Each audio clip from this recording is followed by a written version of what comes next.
আসসালামু আলাইকুম। এখন দেখবেন সংবাদ শিরোনাম। রাতে রাজধানীতে অগ্নিসংযোগ ককটেল বিস্ফোরণ, ময়মনসিংহে দগ্ধ হয়ে বাস শ্রমিকের মৃত্যু। 13ই নভেম্বর ঘিরে ট্রাইব্যুনালে নিরাপত্তা জোরদার। পোস্টারে নিষেধাজ্ঞা রেখে নির্বাচনী আচরণবিধির গেজেট প্রকাশ। 6 মাসের সাজাসহ থাকছে জরিমানার বিধান, বাতিল করা যাবে প্রার্থিতাও। চলতি মাসেই জানিয়ে দেওয়া হবে বিএনপির অবশিষ্ট 63 প্রার্থীর নাম। আসন সমঝোতা ঝুলে যাওয়ায় এই সিদ্ধান্ত ঘোষণা, কয়েকটিতে পরিবর্তনের আভাস। নয়াদিল্লির গাড়ি বিস্ফোরণকে আত্মঘাতী হামলা বলছে পুলিশ। সন্দেহভাজন হামলাকারী ডাক্তার উমরের বাড়ি জম্মু কাশ্মীরের পুলওয়ামায়। এতক্ষণ শুনছিলেন সংবাদ শিরোনাম, এখন দেখবেন বিস্তারিত। 13ই নভেম্বর শেখ হাসিনার মামলার রায়ের দিন নির্ধারণ ঘিরে সম্ভাব্য নাশকতা এড়াতে আন্তর্জাতিক অপরাধ ট্রাইব্যুনাল জাতীয় ঈদগাহ মাঠে নিরাপত্তা জোরদার করেছে আইন শৃঙ্খলা বাহিনী। মঙ্গলবার সকাল থেকেই ট্রাইব্যুনাল ও ঈদগাহ মাঠের প্রবেশ মুখে কঠোর অবস্থানে থাকতে দেখা যায় আইন শৃঙ্খলা বাহিনীকে। এর আগে সোমবার supreme court, tribunal, attorney general কার্যালয়, বার ভবনের নিরাপত্তার স্বার্থে জাতীয় ঈদগাহ মাঠে বহিরাগতদের প্রবেশে নিষেধাজ্ঞা দেয় সুপ্রিম কোর্ট প্রশাসন। পুলিশ বলছে, শেখ হাসিনার মামলার রায় ঘিরে গেল কয়েকদিন ধরেই রাজধানীতে নাশকতা ছড়াচ্ছে আওয়ামী লীগের নেতাকর্মীরা। 13ই নভেম্বর ডাকা হয়েছে হরতালও। আগামী 13ই নভেম্বর মানবতা বিরোধী অপরাধের অভিযোগে সাবেক প্রধানমন্ত্রী শেখ হাসিনার বিরুদ্ধে রায়ের তারিখ নির্ধারণ করা হবে আন্তর্জাতিক অপরাধ ট্রাইব্যুনালে। এই দিনটি ঘিরে মূলত আন্তর্জাতিক অপরাধ ট্রাইব্যুনাল, পাশাপাশি সুপ্রিম কোর্ট, বার কাউন্সিল, এইখানে বার ভবন এবং অ্যাটর্নি জেনারেল যে কার্যালয় রয়েছে সেখানে নিরাপত্তা জোরদার করা হয়েছে। আমরা দেখছি যে আজকে সকাল থেকেই এই সুপ্রিম কোর্ট প্রাঙ্গণে পুলিশের নিরাপত্তার সংখ্যাটা বেড়েছে। এখানে আন্তর্জাতিক অপরাধ ট্রাইব্যুনালের গেটের সামনে প্রধান যে ফটক রয়েছে সেখানে নিরাপত্তা জোরদার করা হয়েছে। যারা প্রবেশ করছেন তাদেরকে চেকিং করা হচ্ছে, আইডি কার্ড যাদের রয়েছে তাদেরকেই ঢুকতে দেওয়া হচ্ছে। পাশাপাশি জাতীয় ঈদগাহ মাঠে সেখানে বহিরাগত যারা রয়েছেন তাদেরকে প্রবেশ করতে নিষেধাজ্ঞা জারি করেছিল গতকালকে। আমরা দেখেছি যে সুপ্রিম কোর্ট প্রশাসন, এবং আজকে সকাল থেকে নিরাপত্তার যেই জোরদার ব্যবস্থা সেটি বাড়িয়েছে।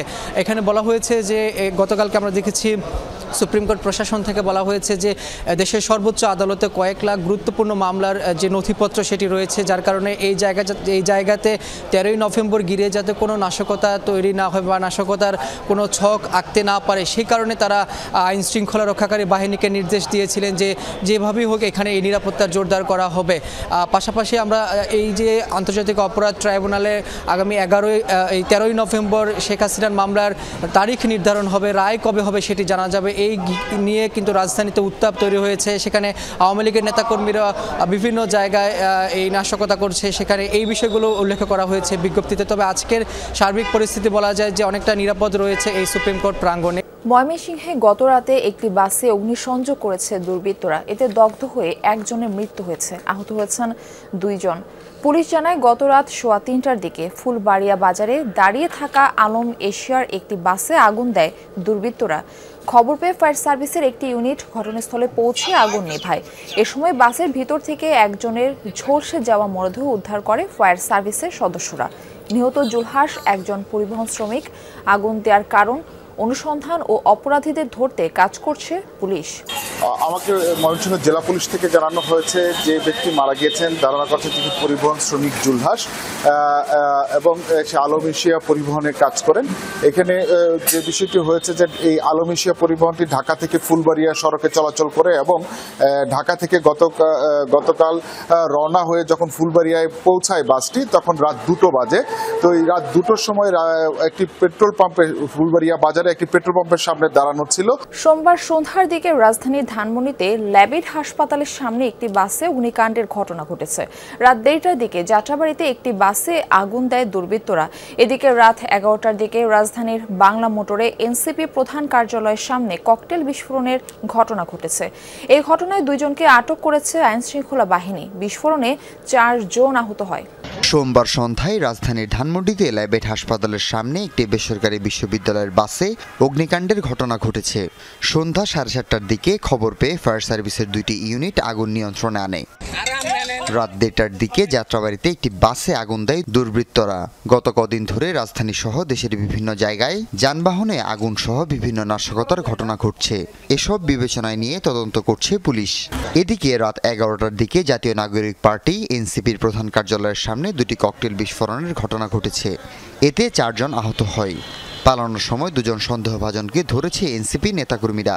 সংসদ নির্বাচনের প্রচারণায় পোস্টারে নিষেধাজ্ঞা রেখে দল ও প্রার্থীর আচরণবিধির গেজেট প্রকাশ করেছে ইসি। একমঞ্চে ইশতেহার ঘোষণা ও আচরণবিধি মানতে প্রার্থী ও দলের অঙ্গীকারনামা দেওয়ার নির্দেশনা থাকছে এবার। সোমবার রাতে ত্রয়োদশ জাতীয় নির্বাচনকে সামনে রেখে রাজনৈতিক দল ও প্রার্থীর আচরণ বিধিমালা 2025 জারি করেছে নির্বাচন কমিশন।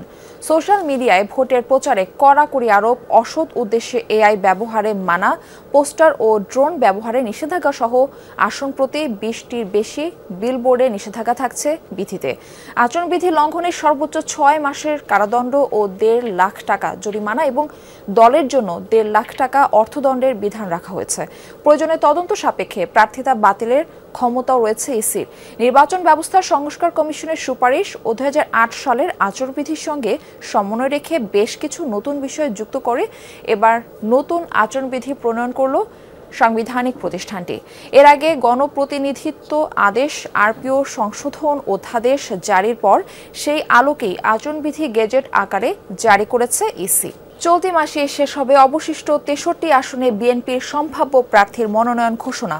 এনসিপির সাথে বিএনপির আসন সমঝোতার সম্ভাবনা কমে যাওয়ায় পরীক্ষিত মিত্রদের দ্রুত ভোটের মাঠে পাঠাতে চায় বিএনপি। এছাড়া ঘোষিত 237 আসনের কয়েকটিতে প্রার্থী পরিবর্তনের আভাস দিয়েছেন বিএনপির নীতি নির্ধারকরা।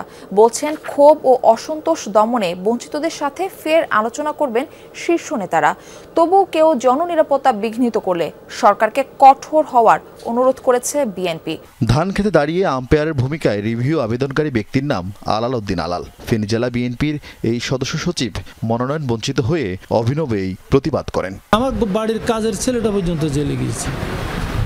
আমার এই অফিসটা 5 বার ভেঙেছে, 7 বার আমি শারীরিকভাবে অ্যাসল্ট হয়েছি। দল এটা রিভিউ করবে, এটা আমার দৃঢ় বিশ্বাস।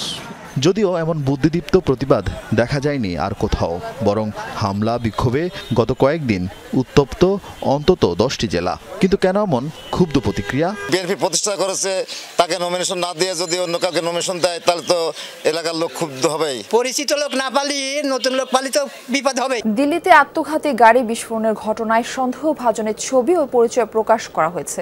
তিনি জম্মু কাশ্মীরের পুলওয়ামার বাসিন্দা ডাক্তার ওমর মোহাম্মদ। বিস্ফোরিত হুন্দাই গাড়িটি তারই ছিল বলে নিশ্চিত করেছে পুলিশ। বিস্ফোরণের আগ মুহূর্তের বেশ কয়েকটি সিসিটিভি ফুটেজও প্রকাশ করেছে।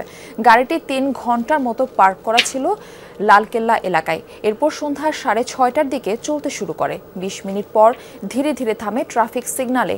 কিছুক্ষণের মধ্যে বিস্ফোরিত হয় বিকট শব্দে। পুরো সময় গাড়িটিতে অবস্থান করছিলেন সন্দেহভাজন ওই চিকিৎসক।